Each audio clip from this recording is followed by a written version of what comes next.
दोस्तों, आज की सबसे पहली और बड़ी खबर। झारखंड में एवियन फ्लू को लेकर हेल्थ डिपार्टमेंट अलर्ट। झारखंड में बर्ड फ्लू को लेकर हेल्थ डिपार्टमेंट अलर्ट मोड पर आ गया है।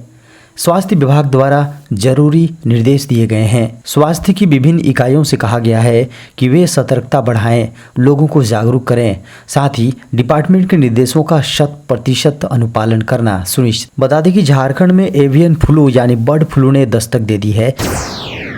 आज से शुरू हो रही है सिविल जज के 138 पदों पर भर्ती के लिए आवेदन। झारखंड लोक सेवा आयोग यानी जेपीएससी आज से सिविल जज यानी जूनियर डिवीजन के 138 पदों पर भर्ती के लिए आवेदन प्रक्रिया शुरू करेगा।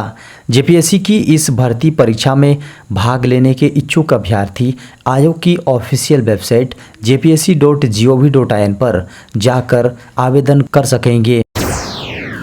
झारखंड में सहायक आचार्य नियुक्ति में एक ही वर्ग में कर सकेंगे आवेदन। झारखंड में सहायक आचार्य नियुक्ति में एक अभ्यर्थी एक ही वर्ग के लिए आवेदन जमा कर सकेंगे। झारखंड में प्राथमिक व मध्य विद्यालय में कक्षा 1 से 5 व कक्षा 6 से 8 के लिए अलग अलग आवेदन जमा लिया जा रहा है। ऐसे में अभ्यर्थी दोनों कोटि में आवेदन जमा करने की अनुमति की मांग कर रहे हैं। 26 नवंबर को ओबीसी आरक्षण मंच का अधिकार महारैला। झारखंड ओबीसी आरक्षण मंच की ओर से 26 नवंबर को संविधान दिवस के अवसर पर झारखंड के सरकारी नौकरियों में ओबीसी आरक्षण की मांग को बढ़ाने को लेकर महारैला का आयोजन की घोषणा की गई है। मीडिया की खबरों को माने तो इस आंदोलन के जरिए सरकार से ओबीसी आरक्षण 14% से बढ़ाकर 27% करने की मांग की जाएगी। झारखंड के 510 +2 विद्यालयों में इन शिक्षकों की होगी भर्ती। झारखंड के सरकारी विद्यालयों में मानविकी, क्षेत्रीय और जनजातीय भाषाओं की पढ़ाई जल्द शुरू करने को लेकर स्कूली शिक्षा एवं साक्षरता विभाग ने तैयारी शुरू कर दी है। झारखंड के सभी 510 +2 विद्यालयों में इन भाषाओं की पढ़ाई शुरू करने के लिए सबसे पहले शिक्षकों की नियुक्ति की प्रक्रिया शुरू होगी। रूस का लूना 25 मून मिशन फेल, टकराया चांद की सतह से। रूस ने 47 सालों के बाद मून मिशन लॉन्च किया था, जिसे 21 अगस्त को चांद की सतह पर उतरना था। हालांकि रोस्कोसमोस के अनुसार लूना 25 स्टेशन चंद्रमा से टकरा गया, जिसके कारण से मिशन फेल हो गया है। बता दें कि रूस ने 11 अगस्त को लूना 25 को लॉन्च किया था। जर्मनी के DW न्यूज़ ने रूसी स्पेस एजेंसी रोस्कोसमोस के हवाले से बताया कि रूस का लूना 25 अंतरिक्ष यान चंद्रमा पर दुर्घटनाग्रस्त हो गया है। झारखंड में प्रत्येक महीने 2300 लोग हो रहे हैं कुत्ते के काटने का शिकार। झारखंड में हर 1 लाख की आबादी में औसतन 30 लोग डॉग बाइट यानी कुत्ता के काटने के शिकार हो रहे हैं। इसमें आवारा और पालतू कुत्ता दोनों तरह के कुत्तों के द्वारा काटने के मामले शामिल हैं। यानी हर महीने झारखंड में औसतन 2300 लोग कुत्ता काटने के शिकार हो रहे हैं। झारखंड में CPIM ठिकाने से हथियार जब्ती का मामला। NIA ने इन लोगों के खिलाफ दायर किया पूरक आरोप पत्र। राष्ट्रीय जांच एजेंसी यानी NIA ने पिछले साल झारखंड में CPI के ठिकानों से हथियार और गोला बारूद की जब्ती से जुड़े मामले में एक महिला समेत 16 आरोपियों के खिलाफ पूरक आरोप पत्र दायर किया है। सरकार जल्द शुरू करेगी मेरा बिल मेरा अधिकार योजना। सरकार की ओर से जल्द GST इनवॉइस मोबाइल ऐप पर अपलोड करने पर ग्राहकों को रिवॉर्ड दिए जाएंगे। ऐसा इसलिए क्योंकि सरकार जल्द मेरा बिल मेरा अधिकार योजना शुरू करने जा रही है। इस योजना के तहत ग्राहकों को 1 करोड़ तक का इनाम दिया जाएगा। मीडिया की खबरों को माने तो इस इनवॉइस इंसेंटिव स्कीम के तहत मासिक और तिमाही आधार 10 लाख रुपए और 1 करोड़ रुपए तक का कैश प्राइज ग्राहकों को रिटेलर और होलसेलर से मिले इनवॉइस ऐप पर अपलोड करने पर मिलेंगे। भारतीय वैज्ञानिकों को मिली बड़ी सफलता, अब देर से पकेंगे टमाटर। CSIR की लखनऊ स्थित प्रयोगशाला राष्ट्रीय वनस्पति अनुसंधान संस्थान के नए शोध से भविष्य में टमाटर की कीमतों को नियंत्रित करने में मदद मिल सकती है। संस्थान ने ट्रांसजेनिक बदलाव की मदद से टमाटर के पकने और ख़राब होने का समय बढ़ाने में सफलता हासिल की है। अब भारत में ही होगा कारों का क्रैश टेस्ट। स्वदेशी एनसीएपी की तैयारी में सरकार। भारत सरकार 22 अगस्त को भारत एनसीएपी लाने की तैयारी में है, जिसे केंद्रीय सड़क परिवहन और राजमार्ग मंत्री नितिन गडकरी लॉन्च करेंगे। Bharat new car assessment programme देश में कारों को सुरक्षित बनाने में अहम रोल अदा करेगा। भारत एनसीएपी के लॉन्च होने के बाद भारत में बनने और बिकने वाली कार को इस असेसमेंट प्रोग्राम से गुजरना होगा। योजना के अनुसार इस कार असेसमेंट प्रोग्राम को पूरे देश में 1 अक्टूबर से लागू कर दिया जाएगा। परिवहन और राजमार्ग मंत्रालय ने रविवार को एक घोषणा में बताया कि भारत एनसीएपी देश में सड़क सुरक्षा की स्थिति बेहतर करने में महत्वपूर्ण भूमिका अदा करेगा। चंद्रयान 3 इतिहास रचने से एक कदम दूर। चांद की सतह से केवल 25 किलोमीटर ऊपर लगा रहा चक्कर। इसरो का चंद्रयान 3 मिशन इतिहास लिखने से अब मात्र एक कदम की दूरी पर है। शनिवार रात 2 बजे चंद्रयान 3 मिशन के लैंडर विक्रम में दूसरी बार डी बूस्टिंग की गई।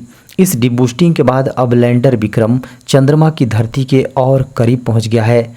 इस वक्त लैंडर विक्रम चंद्रमा की कक्षा में सबसे नज़दीक 25 किलोमीटर की दूरी पर और सबसे दूर 134 किलोमीटर की दूरी की कक्षा में चक्कर लगा रहा है। डी बूस्टिंग के दौरान लैंडर विक्रम में लगे चारों इंजनों का इस्तेमाल किया गया है। पहले डी बूस्टिंग में 2 इंजन का इस्तेमाल किया गया था, वहीं शनिवार रात हुई डी बूस्टिंग में बचे हुए 2 इंजनों का इस्तेमाल किया गया। इससे साफ जाहिर है कि लैंडर विक्रम पूरी तरह से सुरक्षित है। चंद्रयान 3 मिशन में अब केवल डोरबिट बर्न और लैंडिंग ही बची है। लैंडर इस समय जिस कक्षा में है उसे इसरो द्वारा इंटरमीडिएट ऑर्बिट कहा जाता है। कई देशों में कोरोना के नए वेरिएंट का अटैक, टीके भी बेअसर। 4 देशों में कोरोना के अब तक के सबसे घातक वेरिएंट ने अटैक किया है। वैज्ञानिकों का कहना है कि इसका म्यूटेंट वर्तमान के सबसे घातक XBB.1.5 वेरिएंट से भी ज़्यादा घातक संक्रामक है। इस नए वेरिएंट पर वैज्ञानिकों ने चिंता जाहिर की है। मीडिया की खबरों को माने तो संयुक्त राज्य अमेरिका, यूनाइटेड किंगडम और इजराइल में इस नए वेरिएंट के एक मामले और डेनमार्क में 3 मामलों की पुष्टि हुई है। वैज्ञानिकों का कहना है कि यह नया वेरिएंट इसलिए भी चिंताजनक है क्योंकि बाजार में प्राप्त कोरोना टीके भी इसके आगे बेअसर हो सकते हैं। इसमें मौजूद 36 म्यूटेंट इसे अन्य कोरोना वेरिएंट से ज़्यादा घातक और संक्रामक बनाते हैं। मेडिकल टूरिज्म में आएगी क्रांति। 165 देशों के मरीजों से $16 अरब कमाने की तैयारी। देश में हील इंडिया कार्यक्रम के तहत अब तक लगभग 10 लाख से अधिक लोगों का ट्रीटमेंट हो चुका है।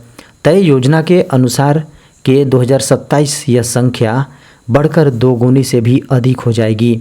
शुरुआती चरण में दुनिया के 61 देशों के मरीजों को मेडिकल वैल्यू ट्रैवल प्लान के तहत इसमें रखा गया था, लेकिन अब दुनिया के 165 देशों के मरीजों को बेहतर इलाज के लिए हील इंडिया वेबसाइट और कार्यक्रम के तहत आमंत्रित किया जा रहा है ताकि वहां के मरीज भारत में आकर बेहतरीन चिकित्सा सुविधा प्राप्त कर सकें।